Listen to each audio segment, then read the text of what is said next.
नमस्कार ITR India YouTube channel रो जिज्ञासा कार्यक्रम रे मु प्रशांत आपण मानकु स्वागत करूछि। जिज्ञासा एक साप्ताहिक कार्यक्रम अर्थात यह प्रत्येक रविवार दिन प्रसारित हेबो। जिज्ञासा अंतर्गत आमे कोनोसी पुस्तक बा बही को पुनः उपस्थापन करिबु जहाँकि प्रिंट डिसेबल मानक पई उद्दिष्ट। तेबे आजिर आमर पुस्तक बा बहीटीर नाम हेउची अमृतर संतान बाय गोपीनाथ महांती, पढ़ुचंती बबिता राय। जदि आपण आम चैनल टी सब्सक्राइब करि नाहंती तेबे सब्सक्राइब करि दियंतु एवं लाइक करंतु एवं शेयर करंतु। धन्यवाद।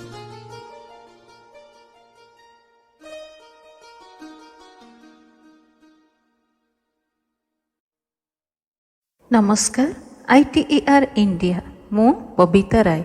आसंतु पढ़िबा जिज्ञासा अंतर्गत पुस्तक अमृतर संतानर आउ किछि अंश। पृष्ठा 31 भाग 8। उपरे गाँ पर्वत तले खेत ता सेपाखे पुणी जंगलर बुझेई पहाड़ ढालुए ढालुए हणा होइथिबा शाल गछर थुंटांक समाधि कालिया कालिया पत्थर माळमाळ लागिछि जेते दूर आखि जाउछि।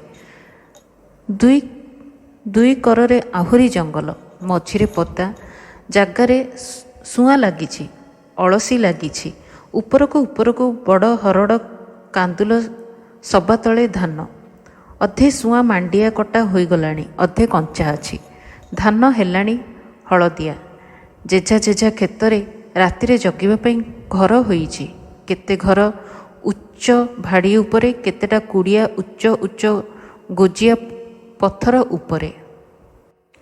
पृष्ठा 32 केतेटा गछ डालरे तले निआं जले बेले बेले तलकू ओह्लाई जगुआली निआं पुअंती थांती कुड़िया भितरे। माघर मूल भारी शीत अंधार रातिरे ढालुरे खालरे खाली कुहुड़ी लहड़ी भांगे तारा धासरे दिसे जल जल कुहुड़ी भितरे एठिका सेठिका निआं निआं अन्ना भासिला परी चहलिला परी दिसे दूररू लागे बाघ आखि परी। पें पें करी हरिणपल संबरपल कांदुल खेत को तलकू गड़ी पड़ती मंचा उपरू सिंघा बाजे बिकटाल बोबाली शुभे लोके टीण पिटती टमक बजाती ठो ठो शब्द करी बाण बारहा फसल ताड़ीबाकू ओह्लांती। आस्ते आस्ते खसर खसर होई कुटरा मांडिया खाई जाए बेले बेले दूरर मंचार किए ओडिया नली फुटाए। पर्वत कंदरार निशब्दता भांगे रातिजाक एहीपरी शब्द लगी थाए। केबे केबे महाबल बाघ गर्जन करी मंचा तले तले दुम दुम थप थप करी जाए। मंचा उपरू चरचर होई पानी गड़ी पड़े गछरू झाई झाई होई धूली झड़े। एई दिने भारी बाघ खाए। मंचा नीच थिले नहिले मंचारू चढ़ीबाकू कि डेईबाकू उपाय थिले केंचा केंचा ओटरा ओटरी करी मनीषको नेई पलाए। आउ केते जंतु केते प्रकार बोबाली पिला कांदिला परी भालुर कांदणा राति चढ़ईर किलिकिला सबु शब्द सबु शीत मिशीमासी बण मझिरे अंधार राति लोके सेठी जगंती झाଳରେ तियारी फसल पोलाकिया हिंसिका जंतु खाईदेव बोली शीतरे काकରରେ जगी थांती। शीतरे अंधारे लेंजु कंध मंचा उपरे कुड़िया भितरे शोईथाए। पाखे दिहुड़ी पाखे लेंजु बिछଣା केवल सुखिला खड्ड घोरी हेला छिंडा अखा पाख क्षेत्र जगुआली गोलमाल लेंजु कंधर निद भांगीगला। हु हु शीत पशि आसुए दिहुड़ी शोईछि। लेंजु धीरे धीरे कुड़िया दुआर मुह को गला। जुकु जुकु जुकु हो दौड़िले निआं टिके तथापि रही। हुसियारी हो पदा को अनेई देखिला किछि कुआडे दिशु नाही खाली मुंडा मुंडा अंधार धुंगिया धुआं परी कुहुड़ी उपरे जल जल तारा। लेंजु पिका लगई दे पदा को अनेई रहिला। आजी रातिरे निद हो नाही चाऊ चाऊआ लागुछि। पृष्ठा 33 भारी एकुटिया लागुथाए तार निछाटिए जीवनटा भिकारी परी लोटुथाए तल अंधार भितरे तार केही नाही। बुढ़ा भाई तिला गोटे रारे कटिगला एते दिन तारी मुह को अनेई भाई नाही तार केही नाही। से भी दिने विवाह होइतिला। लेंजु कंथ काहीं केते दिन हेलाणी रुक्नी तार घर को आलुओ करिथिला। ରୁକ୍ମିଣୀକୁ ବାଘ ଖାଇଲା। କନ୍ଧ ଆଇନ ଅନୁସାରେ ସେ ଆଉ କାହାରିକୁ ବିବାହ ହୋଇପାରିବ ନାହିଁ, କେବଳ ବାଘ ଖାଇଥିବା ପୁରୁଷର ସ୍ତ୍ରୀ ବିଧବା ଛଡ଼ା। ନିଶବ୍ଦ ଅନ୍ଧାର ରାତିରେ କ୍ଷେତ ଉପରେ ଜଗି ବସିଲେ ରୁକ୍ମିଣୀ ମନେ ପଡ଼େ। ଏମିତି ଶୀତ ରାତି, ମାଣ୍ଡିଆ କ୍ଷେତରେ ଭୂଇଁ ଉପରେ ସାନ କୁଡ଼ିଆ। ଯେତେ ମନା କଲେ ବି ଗୋଡ଼େଇ ଗୋଡ଼େଇ ରାତିରେ ରୁକ୍ମିଣୀ ଚାଲି ଆସେ। କହେ, ଏଠି ତତେ ଡର ମାଡ଼ିବ, ଘରେ ମୋତେ ଡର ମାଡ଼ିବ। ଏମିତି ଶୀତ ରାତି, ଦୁଆର ମୁହଁରେ ନିଆଁ ଜଳୁଥାଏ। ନିଆଁ ପାଖକୁ ରୁକ୍ମିଣୀ ଶୋଇଥାଏ। ଅଧରାତିରେ ଅର୍ଦ୍ଧ ଚିତ୍କାର ଶୁଣି ନିଦ ଭାଙ୍ଗିଗଲା। ରୁକ୍ମିଣୀ ନାହିଁ। ଦୂରେଇ ଦୂରେଇ ଯାଇଛି ତାର ବିକଳ ଚିତ୍କାର। ନିଆଁ ଧୂଆଁ ମରି କାକର ଥଣ୍ଡା। ସେ ବଉଳା ହୋଇ ଧାଇଁଗଲା। ରୁକ୍ମିଣୀର ଆଉ ପାଟି ନାହିଁ। ଦୂରରେ ଅନ୍ଧାରରେ ପାଖକୁ ପାଖ ଲାଗି ଦିଟା ବଡ଼ ବଡ଼ ଜଳନ୍ତି ନିଆଁ। ଭୂଇଁ ଉପରକୁ ଛାତିଏ ଉଚ୍ଚରେ ଖାଲି ଘାସ ଦିଶୁଥାଏ। ବିରାଟ ମହାବଳ। ଦେଖୁ ଦେଖୁ ବଣ ଅନ୍ଧାରରେ କୁଆଡ଼େ ଚାଲିଗଲା। ସେ କାଠ ହୋଇଗଲା। ସକାଳେ ଲୋକ ଆସିଲେ। ମାଣ୍ଡିଆ କ୍ଷେତରେ ଘୋଷରା ପଡ଼ିଛି। ବୁଦା ଗଛରେ କେରା କେରା ଛିଣ୍ଡା କନା। ହିଡ଼ ପାଖେ ବଡ଼ ବାଘର ପାହୁଲ। ଅରାଏ ରକ୍ତ ତେଣିକି ଅଗ୍ନାଗ୍ନି ବନ। ରୁକ୍ମିଣୀ ହସ୍କୁରି। କୌତୁକୀ ରୁକ୍ମିଣୀ। ଓହୋ! ମନ ଭାଙ୍ଗିଗଲା। ତାସ ଉଜୁଡ଼ିଗଲା। ପୁଣି ଗଛରୁ ଢିରା ହୋଇ ଠିଆ କରେଇଲା ଭାଇ। କହିଲା, ହେଇ ଦେଖ, କାହା ପାଇଁ ଏସବୁ ତୋର। ଭାଇ ଚାଲିଗଲା। ସେ ବି ଚାଲିଯିବ। ହେଲାଣି 45। କିନ୍ତୁ ଜୀବନଟା ଗଲା ଚାଲି ବୃଥା। ରାତିରେ ଶୀତ ଅନ୍ଧାର ଚେତେଇ ଦିଏ। ସବୁ ସୁରୁବୁର ଦିହୁଡ଼ିର ହାକିନା ତାର କେହି ନାହିଁ। ସେ ଗଲେ ସବୁ ଶେଷ। ଆଜି ରୁକ୍ମିଣୀର ପ୍ରେତ ଦୁନିଆର ଆନନ୍ଦକୁ ତା ଆଖିରୁ ଆଡ଼ କରୁନାହିଁ। ସେ ଖାଲି ଭାବୁଛି ତା ପାଇଁ ଘରେ କେହି ଅପେକ୍ଷା କରି ବାଟ ଚାହିଁ ବସିନାହିଁ। ଦେହ କୁହୁଳୁଛି, ମନ ହନ୍ତସନ୍ତ ହେଉଛି। ଏମିତି ହନ୍ତସନ୍ତ ହେଉ ହେଉ ଜୀବନ ସରିଯିବ। ଭୋଗ ତାର କର୍ମରେ ନାହିଁ। ପୃଷ୍ଠା 34। ଲେଞ୍ଜୁ କନ୍ଧ ଧୁଙ୍ଗିଆ ପିଇଲା। ଆଉ ଭାବିଲା, ଭୋଗ କେତେ ପ୍ରକାର ହୋଇପାରନ୍ତା ତା ଭାଗ୍ୟରେ। ତଳର ଅନ୍ଧାରରୁ ଧୀରେ ଧୀରେ ଧାରଣା ସବୁ ଆସି ମନରେ ଉଷୁମ ଦେଲା। ବାହାରେ ଭାରି ଶୀତ। ଲେଞ୍ଜୁଡ଼ି କନ୍ଧ ଭେଣ୍ଡିଆ ହୋଇଗଲା। ମନେ ମନେ କେତେ ନୀତି ଦେଖା ସ୍ତ୍ରୀ ଲୋକଙ୍କ ଚିତ୍ରରେ ସେ ଆପଣାର ମନର ବିକାର ରଙ୍ଗେଇ ଦେଇ ନିଜର କାରସାଦି ଦେଖି ଖୁସି ହେଲା। ଭାଇ ଗଲା ଦିନଠୁ ହାଲକା ମନରେ ସେ ଏପରି ଭାବିପାରେ। ମନ ଭିତରେ କାହାରିକୁ ନାହିଁ ଡର ଭୟ। ମନ ଖୋଲା। ମନ ଚାହେଁ ଆୟୁଷ ଥାଉ ଥାଉ ଦୁନିଆର ସବୁ ଅନୁଭୂତି ଶୋଷି ନେବାକୁ। ବାଧା ନାହିଁ। ଏକାଥରକେ ଟିଣ ଆଉ ଶିଙ୍ଗା ବାଜିଲା। ଗୋଳମାଳରେ ଦିହୁଡ଼ି ଉଠି ପଡ଼ିଲା। ଦୁଆର ମୁହଁକୁ ଆସିଲା। ତଳେ ଖସ୍ଖସ୍ ଦୁମ୍ ଦୁମ୍ ଶବ୍ଦ। ଦିହୁଡ଼ି ପାଟି କଲା, ଇଚାବା ସାନ ବାପା, ଶୁଭୁ ନାହିଁ ତତେ? ଜନ୍ତୁ ଆମର ଫସଲ ଖାଇ ଯାଉଛନ୍ତି, ଅଧେ ପାଣି ଦେବେଣି। କ'ଣ କରୁଛୁ? ବସି ବସି ଖାଲି ଢୁଳଉଛୁ। ଦିହୁଡ଼ି ଜନ୍ତୁ ହୁରୁଡ଼େଇବାକୁ ବିକୃତ ସ୍ୱରରେ ପାଟି କଲା। ଇହା କହିଲା, କିଛି କାମକା ନୋହୁଁ ତୁ। ଦେ ସିଙ୍ଘାଟା ଦେ। ଲେଞ୍ଜୁ ବିରକ୍ତି ହେଲା। ଭାବିଲା, ଦିଉଡ଼ି ସାଉଁତା ହେଲା ବୋଲି ଏଥର ବଢ଼ି ବଢ଼ି କଥା କହୁଛି। ଚିହିଁକି ଉଠି କହିଲା, ତୁ ତ ଘୁଙ୍ଗୁଡ଼ି ମାରୁଥିଲୁ। ଜଗିଥିଲା କିଏ ଯେ ଏଡ଼େ ସରଦାର ଦେଖାଉଛୁ? ତୋର ଅକାରଣ ରାଗ ଦିଉଡ଼ି ବୁଝିପାରିଲା ନାହିଁ। ତାର ଅକାରଣ ରାଗ ଦିଉଡ଼ି ବୁଝିପାରିଲା ନାହିଁ। ସେ ଖୁବ୍ ଜୋରରେ ଶିଙ୍ଗା ଫୁଙ୍କିଲା। ଜନ୍ତୁ ପଳାଇଲେ। ଲେଞ୍ଜୁ ଗଡ଼ର ହେଲା। ଥିରିକରି ଅଖା ଘୋଡ଼େଇ ହୋଇପଡ଼ି ପାଲ ଭିତରେ ଗୁଞ୍ଜି ହୋଇ ଶୋଇପଡ଼ିଲା, ପେଟରେ ଆଣ୍ଠୁ ଜାକି ଦେଇ। ଲେଞ୍ଜୁ କନ୍ଧକୁ ନିଦ ହେଲା ନାହିଁ। ଭାବିଲା, ଦିଉଡ଼ି ତାକୁ ଅପମାନ କରିଛି। ତାର କେହି ନାହିଁ। ସେ ପର ଘରେ ଗୁଞ୍ଜାରୁଆ ପରି ଲାଖି ଯାଇଛି। ମାହାଳିଆ ବେଗାରି ଖଟୁଛି। ଖଞ୍ଜଣା ଶୁଣୁଛି। ଭାରି ରାଗ ହେଲା। ସେ ଆଉ ଉଠିଲା ନାହିଁ। ଦିଉଡ଼ି ବସି ରହିଲା। ରାତି ବଢ଼ିଲା। ଦିଉଡ଼ିକୁ ଚିଡ଼ି ମାଡ଼ିଲା। ତାର ସବୁ ରାଗ ପଡ଼ିଲା ପୁୟୁ ଉପରେ। ସେ ଗୋଟି ଗୋଟି କରି ଭାବି ଲାଗିଲା, କେଉଁଠି କ'ଣ ପିଉ ଅପରାଧ କରିଛି ଯାହା ପାଇଁ ତାକୁ ଗାଳି ଦିଆଯାଇପାରେ। ସେଇ ତାର ଚେତା ରହିବ ଉପାୟ। ପୃଷ୍ଠା 35। ଭାଗ 9। ରାତି ପାହିଲା। ପୁୟୁ ତାର ପୁଅକୁ ଜାକି କାମଦାମ ମଝିରେ ରାସ୍ତାକୁ ଅନେଇ ଆସୁଥାଏ। ଆଜି ତାର ବାପ ଗାଁରୁ ଲୋକେ ଆସିବେ। ଖବର ଯାଇଛି। ବୁର୍ସାମୁଣ୍ଡା ବାରିକ ଯାଇଛି। ତାର ବାପଘର ଗାଁ ମିଟିଂ ସକାଳୁ ବାହାରିଲେ ପହଞ୍ଚୁ ପହଞ୍ଚୁ ସୂର୍ଯ୍ୟ ହାତେ ଖସିଥାଏ। ଲେଡେଙ୍ଗ ପାଖେ ମିଟିଂ ଘାଟି ପର୍ବତ ଲଙ୍ଘି ଗଦାଏ ବାଟ। ସେଠି ବାପା ମା ନାହାନ୍ତି। ଗଲେଣି କେଉଁଦିନୁ। ଖାଲି ବୁଢ଼ୀ ଗୁଡ଼ାକ। ବାଉଁଶ କୁଟୁମ୍ବ ବଂଶ କୁଟୁମ୍ବ ଅଛନ୍ତି। ତାଙ୍କ ଭିତରୁ କେହି କେହି ଆସିବେ। ପୁଅର ନାହିଁ ପଡ଼ିଛି, ମଉଳା ଘରୁ କେହି ନ ଆସିଲେ ନ ହୁଏ। ପୁୟୁ ଜାଣେ ଏଡ଼େ ସକାଳୁ ସେଠୁ କେହି ଶୀତର କୁହୁଡ଼ି ପହଁରି ଆସିପାରିବେ ନାହିଁ। କିନ୍ତୁ କେହି ଆଜି ଆସିବେ। ବାଟ କହିଦେଉଛି, ଏହା ଯେଉଁ ସରୁ ବାଟ ଗାଁ ପର୍ବତରୁ ଓହ୍ଲାଇ ବଣ ଭିତରେ କେଉଁଠି ହଜିଯାଇଛି, ନିଭି ଯାଇଛି। ପୁରୁଷର ମୁହଁକୁ ଅନେଇଥିଲା।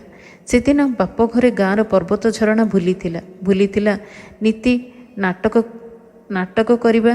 ଗାଁ ଦାଣ୍ଡର ଧୂଳି ଆଜି ପୁଅର ମୁହଁକୁ ଅନାଉଛି। ଧୀରେ ଧୀରେ ଭୁଲିଯାଇଛି ସେଦିନର ପୁରୁଷକୁ। ସବୁ ସେ ଭୁଲି ଯାଇଛି। କିନ୍ତୁ ଏପରି ଦିନେ ଦିନେ କେଉଁ କଥା ମନେ ପଡ଼େ। ମନ ଭିତରେ ଖାଲି ବଉଦ ହିଁ ଭାସି ଲାଗିଥାଏ। କି ଯାଏ ସେ ପୋଡ଼ା ଦଦରା ଢିଅକଟା ଭାବି। ବୟସର ସୁଅରେ ଟାଣ ହୋଇ ସେଠା ଆଡ଼କୁ ପଛ କରି ସେ ଏକା ରାରେ ଚାଲିଅଛି କେଉଁଦିନୁ। ଆଜି ମନେ ପଡ଼ୁଛି। ସେଠି ବି ସୂର୍ଯ୍ୟ ଉଏଁ, ରଙ୍ଗେଇ ଦିଏ ଦୀପାଖର ଗୋଜିଆ ମୁଣ୍ଡା ପାହାଡ଼। ସେଠି ବି ମୟୂର ନାଟ କରେ। ସେଠି ବି ଟୋକିଏ କାମରୁ ପେନ୍ଥି ଧଳା ଫୁଲ ଗଛରୁ ଉଠେଇ ନେଇ ମୁଣ୍ଡରେ ଖଞ୍ଜି ଦେଇ ଏକାଠି ଗଳା ମିଶାଇ ଗୀତ ବୋଲନ୍ତି। ସେପାଖେ ପର୍ବତରୁ ଟୋକାଏ କରନ୍ତି ତାର ପ୍ରତିଧ୍ୱନି। ସେ ବି ଟୋକିଥିଲା। କେତେ ଲୋକ ଅନାଉଥିଲେ ତା ମୁହଁକୁ। ପାଇବା ନ ପାଇବାର ସନ୍ଦେହ ସଂଘର୍ଷରେ ଆଜି ଜୁଳୁଜୁଳୁ କରି ସେଠି ତାର କେହି ନାହାନ୍ତି। କିନ୍ତୁ ତାର ବି ଗୋଟାଏ ବାପଘର ଅଛି। ସେଠି ରହିଛି ତାର ଅତୀତ, ଯାହା କଥା ଭାବିଲେ ଭଲ ଲାଗେ। ପୃଷ୍ଠା 36। ଆଜି ବାପଘରୁ ଲୋକେ ଆସିବେ। ପୁୟୁ ତାର ଘରକାମ ନିଠେଇ କଲା। ଆପଣା ଦେହ ମୁଣ୍ଡକୁ ଅନେଇଲା। କ'ଣ ଭାବିବେ ସେମାନେ? ଭାବିବେ କି ପୁୟୁ କ'ଣ ପୁଅର ମା ହେଲାଣି? ଏଠି ଦୁଃଖରେ ରହି ଖାଇବାକୁ ଦେଉନାହାନ୍ତି, ଖାଲି କାମ କରାଉଛନ୍ତି ଯେ ଏପରି ଶୁଖିଯାଇଛି। ପୁୟୁ ତାର ହାତ ଗୋଡ଼କୁ ଅନେଇଲା। ହାତର ଖଡ଼ୁ, ଗୋଡ଼ର ବଳା ଥରେ କଟା ହୋଇ ବି ଆହୁରି ହୁଗୁଳା ହୋଇଗଲାଣି। ହସ ମାଡ଼ିଲା। ଆଜି ତାର ଧାଙ୍ଗଡ଼ି ମନ ହୋଇଛି।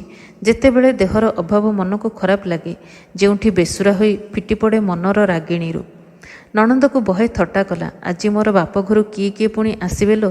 ସଜ ହୋଇଥା, ତତେ କାଳେ ପସନ୍ଦ ନ ହେବେ। ପୁବୁଲି ବି ମନ ଭିତରେ ଚମକ ଅନୁଭବ କରୁଥାଏ। ନୂଆ ଲୋକଙ୍କ ବାଟକୁ ଅନେଇଲା। ଧାଙ୍ଗଡ଼ି ମନରେ ଯେଉଁ ଚମକ ଆସେ, ବାହାରେ ସେ ହସି ଉଡ଼େଇ ଦେଲା। ଦିହେଁଯାକ ଗାଧୋଇ ପାଧୋଇ ସଫାସୁତୁରା ହେଲେ, ମୁଣ୍ଡ ବାନ୍ଧିଲେ। ପୁବୁଲି ତାର ବେଶ ହେଲା। ଦିଉଡ଼ି ଲେଞ୍ଜୁ ଦୁହେଁ ଆସି ଖାଇ ପିଇ ଗଲେ। ଦୁହିଁଙ୍କ ମୁହଁ ଭାରି, ଦୁହେଁ ଖାଲି ଗରଗର। ଗାଁର ପୁରୁଷମାନେ କ୍ଷେତକୁ ଚାଲିଗଲେ। ଅଧେ ଟୋକି ଚାଲିଗଲେ। ବେଳ ମୁଣ୍ଡ ଉପରକୁ ଚଢ଼ି ହାତେ ଖସି ପଡ଼ିଲା। ପୁୟୁ କାନେଇ ଘର ଭିତରେ ପୁଅକୁ ଧରି ଶୋଇଥାଏ। କେତେବେଳକେ ଦୂରରୁ ଗୀତ ଶୁଭିଲା। ଅଚିହ୍ନା କଣ୍ଠରେ କେଉଁ ବାଟୋଇ ଦଳ ଗୀତ ବୋଲି ଚାଲିଛନ୍ତି। ତାର ଜବାବ ଦେଉଛନ୍ତି କ୍ଷେତରେ କାମ କରୁଥିବା ଏ ଗାଁର ଧାଙ୍ଗଡ଼ିମାନେ। କନ୍ଧବେଶରେ ଧାଙ୍ଗଡ଼ି ପଲ ଦେଖିଲେ ଦାଣ୍ଡପଲ ଗୀତ ବୋଲନ୍ତି। ଏମାନେ ଥରକୁ ସେମାନେ ଥରେ। ବାଟ ଚଲା ବି ନିଜର ମନ କଥା ଗୀତରେ ବାଟକୁ ଶୁଣେଇ ଯାଏ। ଉନ୍ନତ ପ୍ରକୃତି ମଣିଷକୁ ଧରି ଗୀତ ଗାଏ, ନଚାଏ, ମତାଏ। କନ୍ଧ ବେଶରେ ସବୁ ଚାଲେ ଗୀତରେ। ଗୀତର ଶବ୍ଦ ପାଖେ ହେଲା। ପୁୟୁ କାନ ଡେରିଲା। ଗହଳ ହୋଇ ଗୀତ ପାଖକୁ ଚହଳି ଆସିଲା। ପୁୟୁ ଅର୍ଥ ଧରିଲା। ପୁରୁଷମାନେ କହୁଛନ୍ତି, ଆରେ ଅଚିହ୍ନା ଟୋକିମାନେ, ସରଦାରେ ଆମ ନାଁ ଦେଉଛୁ। ନିଲସ ତାଲସ ଲେମ୍ବର ଜାମ୍ବର ତୁମେ ନିଅ। ହୁଏତ ତୁମକୁ ମନେ ରଖିଥିବ। ତୁମେ କ'ଣ ସତେ ଆମକୁ ପଚାରିବ? ଜୁଳୁଜୁଳିଆ ପରି ଝିଲିକି ଦେଇ ତୁମେ କୁଆଡ଼େ ଅନ୍ତର୍ଦ୍ଧାନ ହୋଇଯିବ। ଏସି ଚଢ଼େଇ ପତ୍ର ଗହଳରେ ରାବି ଦେଇ ଲୁଚିଗଲା ପରି ତୁମେ ମୁହଁ ଲୁଚେଇବ। ତୁମେ ଆମକୁ ଚାହିଁ ରହିବ ଖାଲି ଗାତରୁ କଙ୍କଡ଼ା ଅନେଇଲା ପରି। ପୃଷ୍ଠା 37। ଆମେ କ'ଣ ଜାଣିନାହୁଁ? ହାଟକୁ ନେଲା ପସରା ପରି ଆମର ସ୍ମୃତି ତୁମ ମନରୁ କୁଆଡ଼େ ଚାଲିଯିବ। ତୁମେ ବଡ଼ ଲୋକ। ତୁମ କୋଠା ଘରୁ ଚୂନମୁଣ୍ଡା ପରା ସବୁବେଳେ ଝରୁଛି। କାହିଁକି ତୁମେ ଆମ ଗରିବକୁ ଅନାଇ ରହିଛ? ପୁରୁଣା କାଳର ଗୀତ, ତାର ଘୋଷା। ସୁନୁଗୁଣ୍ଡା ଡୁଲାନା ହେ, ଜେଇଁକେ ମାଲ ନିଲସ, ଜେଇଁକେ ମାଲ ତଲାସ, ସୁନୁଗୁଣ୍ଡା ଡୁଲାନା ହେ।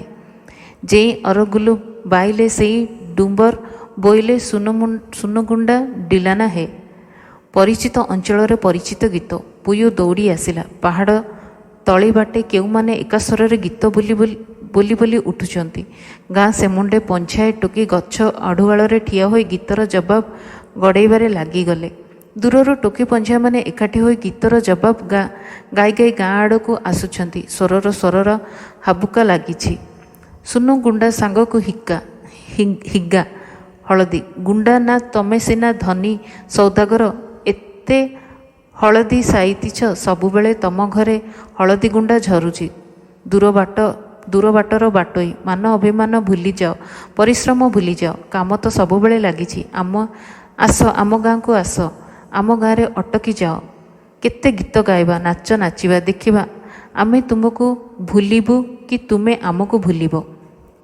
ପୁବୁଲି ଦଳରେ ଭିଡ଼ିଲେଣି କନ୍ଧ ଧାଙ୍ଗିଡ଼ି। କନ୍ଧ ଧାଙ୍ଗଡ଼ାର ଗୀତ ଶୁଣି ତୁନି ହୋଇ ରହିପାରେ ନାହିଁ। ପୁୟୁ ହସି ହସି ଫାଟି ପଡ଼ିଲା। ପୁରୁଣା ଗୀତ, ନୂଆ ନୁହେଁ, କିନ୍ତୁ ଯେତେଥର ଶୁଣିଲେ ସୁଦ୍ଧା ହସ ମାଡ଼େ। ହାକିନା ଡବଡବ ଆଖିରେ ଅନାଇ ରହିଲା। ଗାଁର ଟୋକିମାନେ ଏକାଠି ହୋଇ ଗାଁ ଦୁଆର ମୁହଁକୁ ହଟି ଆସିଲେ। ପାହାଡ଼ ଢାଲୁ ଉପରକୁ ଧୀରେ ଧୀରେ ଗୋଟାକ ପଛେ ଗୋଟାଏ 6ଟି ମୁଣ୍ଡ 6ଟି ବେକ ଉଠିଲା। କାନ୍ଧରେ କଉଡ଼ି ଭାର, ଟାଙ୍ଗିଆ, ହାତରେ ବର୍ଷା ଠେଙ୍ଗା। ପୁୟୁ ଦୌଡ଼ିଗଲା। ସେମାନେ ତା ବାପଘର ଗାଁ ଲୋକ। ସମସ୍ତଙ୍କ ଆଗରେ ଗୋରା ତକତକ ବଳିଷ୍ଠ ଦେହ ବେଣୁ କନ୍ଧ। ମିଟିଂ ଗାଁର ରଘୁ ସାଉତାର ପୁଅ। ତୋଫା ଭେଣ୍ଡିଆ, ନିଘଞ୍ଚ ବଣ ଭିତରର ଶିକାରୀ। ତାର ହାତରେ ବର୍ଷା, କାନ୍ଧରେ ମସ୍ତବଡ଼ ଓଡ଼ିଆ ନଳୀ। ମିଟିଂ ଗାଁ ଲୋକେ ଢାଲୁ ଉପରକୁ ଚଢ଼ିଗଲେ। ଗୀତ ବନ୍ଦ ହେଲା। ଭାରରେ ଫେଣା ଫେଣା କଦଳୀ, 4ଟି କୁକୁଡ଼ା, ଟୋକେଇରେ ଆପଣାର ଖାଦ୍ୟ ସରଞ୍ଜାମ, କୁଣିଆ ଘରକୁ ପିଠା। ପଛରେ ଜଣେ ବୁଢ଼ା କନ୍ଧ ଚାଲିଛି। ମୋଟା କନ୍ଧ ସମ୍ପର୍କରେ ପିଉର କକେଇ। କିଛି ଦୂରରେ ତଫାତରେ ବାଡ଼ି ଭରା ଦେଇ ଚାଲି ଆସୁଛି ଏ ଗାଁର ବାରିକ ବୁଢ଼ା ବୁର୍ସାମୁଣ୍ଡା ଡମ୍। ପୃଷ୍ଠା 38। ସମସ୍ତେ ଆଗେଇ ଆସିଲେ। ଝୋଡ଼ି ଗଛ ମୂଳେ ବେଣୁକନ୍ଧ ଅଟକି ରହିଲା। ସେତେବେଳକୁ ବେଳ ରତରତ ହେଉଛି। ଝଙ୍କା ଝାଡ଼ି ଗଛ ବାଳମୁକୁଳା ବାନ୍ଧୁଣୀ ପରି ଥକ୍କା ହୋଇ ଠିଆ ହୋଇଛି। ହରଡ଼ ଚଢ଼େଇ କୋଳି ଖାଉଛନ୍ତି। ବେଣୁ ଭାବିଲା ଏକାଥରକେ ତାର କରାମତି ଦେଖାଇ ଦେବ। ବନ୍ଧୁ ଘରକୁ ଭେଟି ସଜାଡ଼ିବ। ନଳି ଉଠେଇ ବେଣୁ କାନ୍ଧ ଢୁ କଲା। 4ଟା ହରଡ଼ ଚଢ଼େଇ ପଡ଼ିଲେ। ଗାଁରୁ ସମସ୍ତେ ଦୌଡ଼ି ଆସିଲେ। ଏ ଗାଁର ଲୋକେ ସେ ଗାଁର ଲୋକଙ୍କୁ ଅଭ୍ୟର୍ଥନା କରି ଗାଁ ଭିତରକୁ ପାଛୋଟି ନେଇଗଲେ।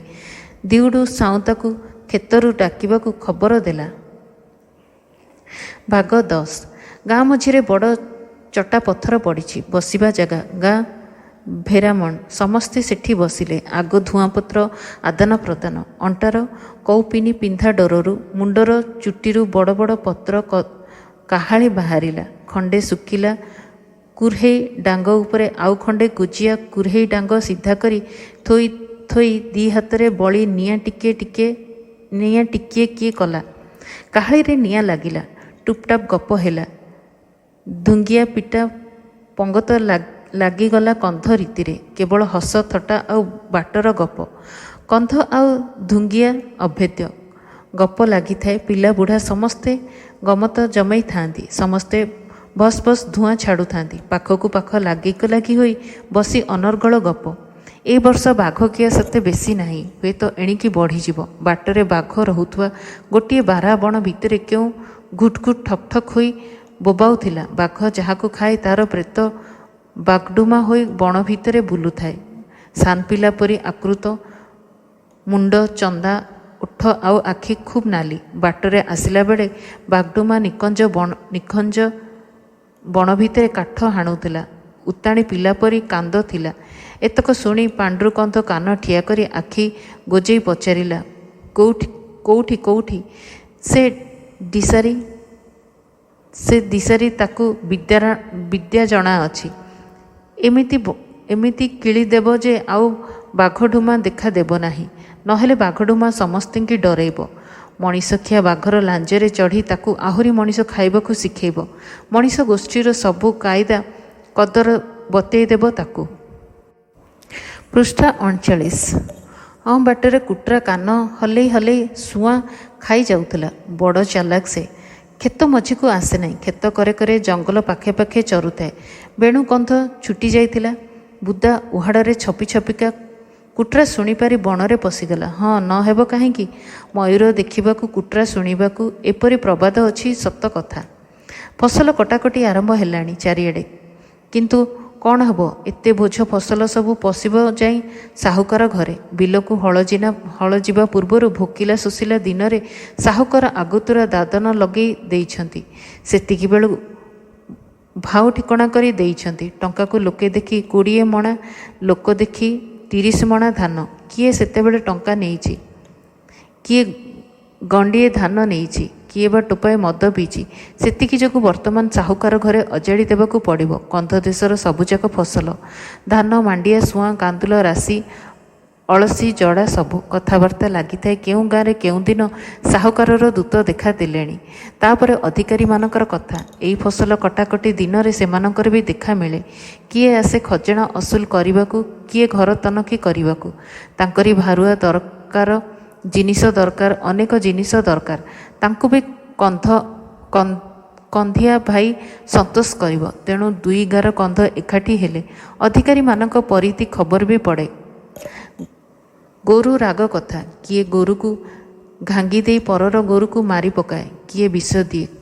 କାଇଁଚ ଫଳ ବାତୁରେଇ ବାଟି ସେଥିରେ ମୁନିଆ ମୁନିଆ କଣ୍ଟା କରି ସେହି କଣ୍ଟାରେ ଦିଏ ଗୋରୁଙ୍କୁ ଭୁସି।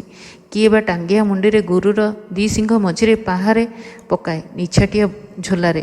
ସବୁ ଫିକର ଡମ୍ବ ଲୋକମାନଙ୍କର। ସେମାନେ ହାତରେ ତାସ କରିବାକୁ ଘୃଣା କରନ୍ତି, ପୋଲାରେ ଖାଇ ବଞ୍ଚନ୍ତି। ଏଇ ଶୀତଦିନେ କ୍ଷେତରେ ଫସଲ ସଙ୍ଗେ ଅନଶ୍ଚାପ ଗୋରୁ ଛଲ ବି ହାଟକୁ ବାହାରେ। 2 ଗାଁରେ ଲୋକ ଏକାଠି ବସି କାନ୍ଦିଆ ଜୀବନର ବିଶିଷ୍ଟ ଘଟଣା ଆଲୋଚନା କରୁଥାନ୍ତି। ଗପ ଶୁଣିବାକୁ ସ୍ତ୍ରୀ ଲୋକମାନେ ଜମିଲେ। ପିଲା କାଖାଇ ଡୋତ୍ରୀ ବିବାହିତା ସ୍ତ୍ରୀ ମାନେ ଜୁଡ଼ା ବାନ୍ଧି ମୁହଁରେ ତେଲ ହଳଦୀ ନେସି ଧାଙ୍ଗଡ଼ିମାନେ। କନ୍ଧ ସମ୍ପ୍ରଦାୟରେ ଶିଷ୍ଟାଚାର ଅଭାବ ନାହିଁ। କନ୍ଧ ବୈଠକରେ ସ୍ତ୍ରୀ ଲୋକମାନଙ୍କର ବି ସ୍ଥାନ ଅଛି। ପୃଷ୍ଠା 40। ସେମାନେ ଆପଣାର ଅଭିମତ ଦେଇଥାନ୍ତି, ଆଲୋଚନାକୁ ଆଗେଇ ଦେଉଥାନ୍ତି ସରସ କରି। ବେଣୁ କନ୍ଧ ଶିକାରର ଗପ ଶୁଣି ଆରମ୍ଭ କଲା। ଓଡ଼ିଆ ନଳୀ ତାର କୋଡ଼ରେ ଥୁଆ ହୋଇଛି, ବର୍ଚ୍ଛା ତଳେ ଶୋଇଛି। ତାର ଫଳକ ତାର ଅଣ୍ଟି ପାଖରେ। ଉତ୍ତେଜିତ ଆଖିରେ, ତରଳ କପାଳରେ ନାନା ଭାବ ଆଣି ଆପଣାର ଅଭିଜ୍ଞତାରୁ ବାଛି ବାଛି ସେ କାହାଣୀ କହିବ ଲାଗିଲା। ତାର ସାଙ୍ଗରେ ଲୋକ ମୁଣ୍ଡା ଟୁଙ୍ଗାରିଲେ। 1 ଗାର ଲୋକ ତୁନି ହୋଇ ଶୁଣିଲେ। ଶିକାରର ଖୋଜ। ଉଣ୍ଡି ଉଣ୍ଡି ଏକୁଟିଆ ବଣରେ ପଶି ଜନ୍ତୁ ମାରିବାର କଥା। ତାହାକୁ କହନ୍ତି ଡୋତ୍ରା ବେଣ୍ଟ। ରାତିରେ ପଲାରେ ବସି ଛକିବାର କାହାଣୀ। ତଳେ ବାଘ ଚଡ଼ଚଡ଼ କରି ଛିଣ୍ଡେଇ ଖାଏ। ବାଘ ଆଗେ ମୁହିଁ ହେବା କଥା। ବାଘ ଦାଉରୁ ଆତ୍ମରକ୍ଷା କରିବା କଥା। ଯାହା ଶୁଣିଲେ ଆଖିରେ ପଲକ ପଡ଼େ ନାହିଁ, ରୋମ ଟାଙ୍କୁରି ଉଠେ। ବେଣୁକନ୍ଧ ସମସ୍ତଙ୍କ ମତେଇ ଦେଲା। ହରଡ଼ର ବୋବାଳି ବୁଡ଼ିଲା, ମୟୂରର ବୋବାଳି ବୁଡ଼ିଲା। ସବୁ ଡୁବେଇ ଦେଇ ବେଣୁକନ୍ଧର ବର୍ଣ୍ଣନାରେ ଠିଆ ହେଲେ। ଗରିକନ୍ଦରା ଭିତରର କେଉଁ ମିଟିଂ ଗାଁ। ସେଠି ବଗ ଧୋବ ଧୋବ ଛଳ ଛଳ ନଈ, ଚମ୍ପା ଝରଣା। ସେଠି 4 ଦିଗ ଆବୋରି ରହିଛି ଅଗନାଗ୍ନି ବନସ୍ଥ, ଯେଉଁଠି ଖରା ପଡ଼େ ନାହିଁ। ଆଉ ସବୁବେଳେ ରହି ରହିକା ଶିକାରୀମାନଙ୍କର ଢୋ ଢୋ ନଳି ଫୁଟିଛି। ଶିକାର ଚାଲିଛି ଦିନରେ ରାତିରେ।